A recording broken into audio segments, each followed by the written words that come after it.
All right, folks. And now we're back with week 4.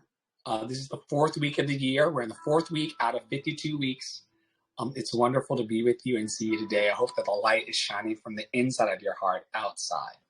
I'm going to read day 1 and day 2 of this week because that'll be Sunday and Monday, and then I'll try to come back tomorrow and read some more.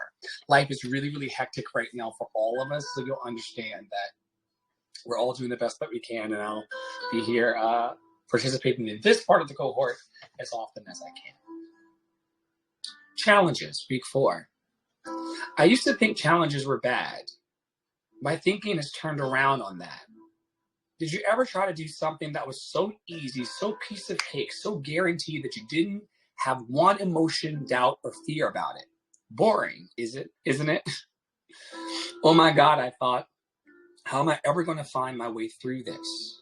If I don't figure this out, I'll die or go to jail. Dear God, please help me. The fear, anxiety, and sheer importance and improbability I faced when I first got sober both overwhelmed and motivated me to stay sober.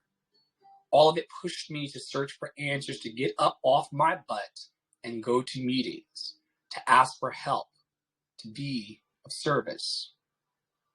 Challenges get our attention in a world where that's often hard to do. Challenges get our attention in a world where that's often hard to do. What is this? ? What's happened to me?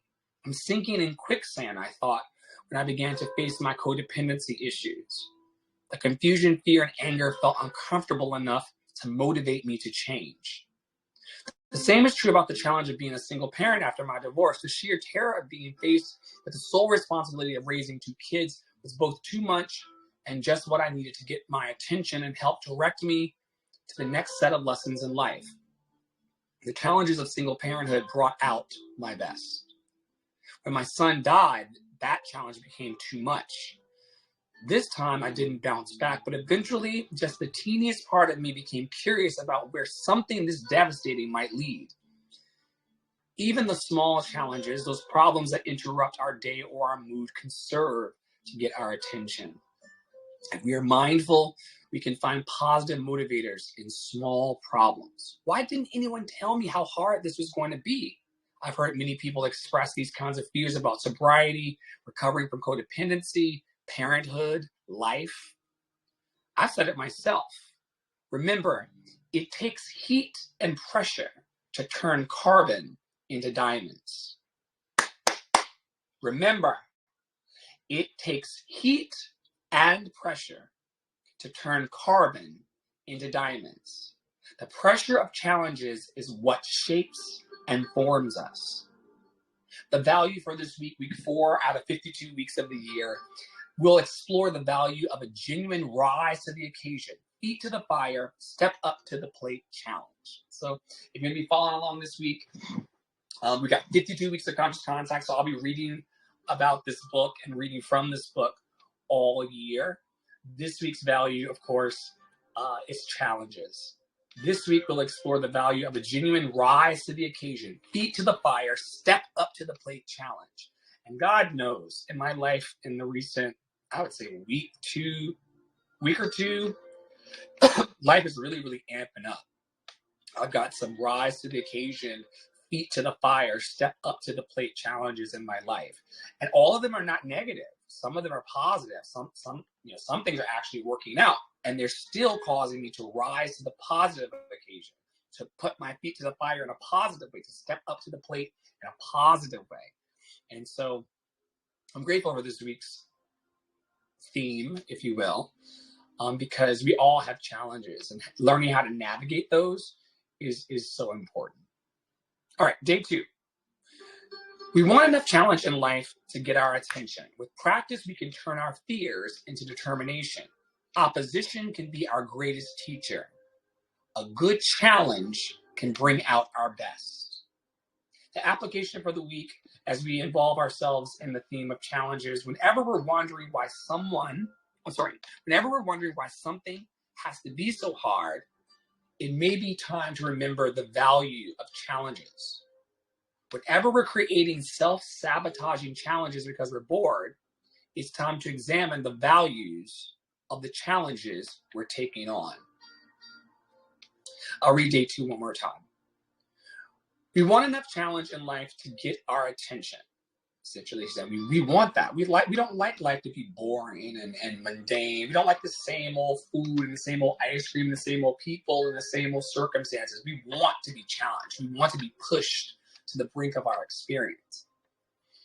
With practice, we can turn our fears, the things that we're afraid of, the things that bog us down, the things that make us stick in place and get stuck in place. We can turn these fears into determination. Opposition can be our greatest teacher. A good challenge can bring out our best.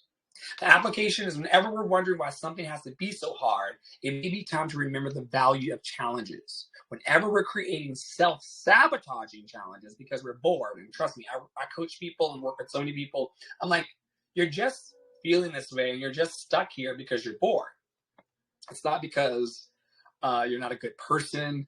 It's not because you don't have value. It's not because you're not trying every day to tap in, turn on, and tune into yourself. No one's awful. No one. There's no. Sometimes the reason why we're not moving forward in our lives or manifesting our dreams or seeing our own personal best or God's best for us is because, frankly, we're bored. And so it's so much easier to talk about other people's business or to go off the beaten path for weeks, months, years. Very, very easy to do, to get distracted. Some of those distractions also come because we're bored. I'm bored. I should be putting my hands to the task of my dream. I should be focusing on my bag. I should be growing my gifts and growing my ministry.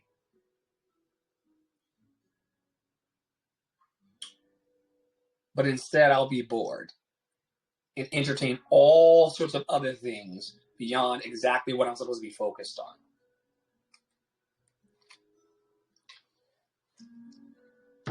Don't be a statistic, folks.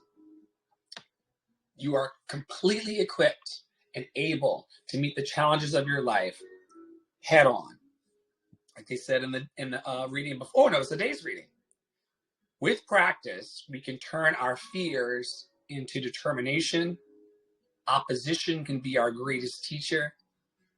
A good challenge can bring out our best. So I hope that today, as you're facing your challenges, that you recognize that they only come, and sorry about the itchy nose today. I don't know what that's all about. My beard's kind of out of control. But our challenges only come to bring out our best. And if you're feeling challenging, I'm not talking about abuse. I'm not talking about painful circumstances that are abusive or harmful or, unjust.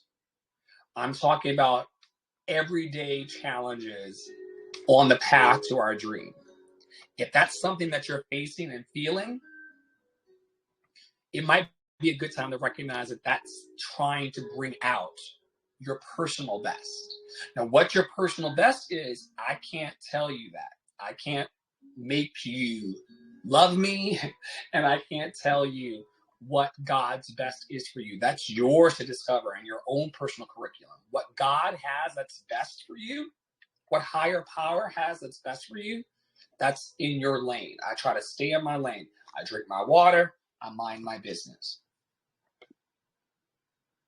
But a good challenge can bring out our personal best. And so today is an opportunity for us to reframe, right?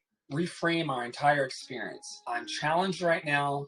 I've got challenges in my life. I've got challenges in my business. I'm taking on new relationships. I'm taking on new opportunities. I'm taking on new adventures. Sorry about this nose, y'all. Oh my gosh. I don't know what's going on.